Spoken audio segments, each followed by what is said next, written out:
Ce dimanche 21 juillet, Alexia Laroche-Joubert, figure emblématique de la télévision française et patronne de Banijay France, était l'invitée d'Anaïs Bouton sur les ondes de RTL.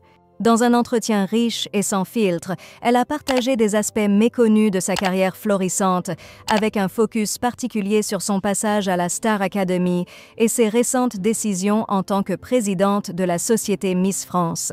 Durant cet échange, Alexia Laroche-Joubert a expliqué les transformations de la Star Academy, notamment le déclin des apparitions de stars internationales dans les émissions récentes. Selon elle, cela s'explique par un changement dans les habitudes de voyage des artistes, qui ne voyagent plus autant qu'auparavant. Ce détail marque une évolution significative du format du show, qui, dans ses premières saisons, brillait souvent par la présence de célébrités globales.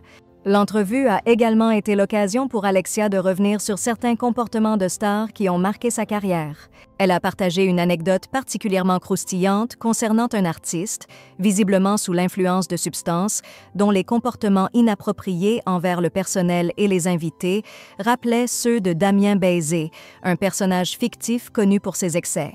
Ces révélations montrent un côté moins glamour de l'industrie du divertissement, souvent caché au public. En outre, Alexia n'a pas hésité à parler de son expérience avec Madonna lors d'une édition précédente de la Star Academy. L'icône de la pop aurait quitté abruptement les lieux après un incident impliquant de la poudre bleue, illustrant les défis logistiques et les caprices auxquels les producteurs doivent parfois faire face. Ces confidences offrent une perspective rare sur les coulisses de deux institutions majeures de la culture populaire française.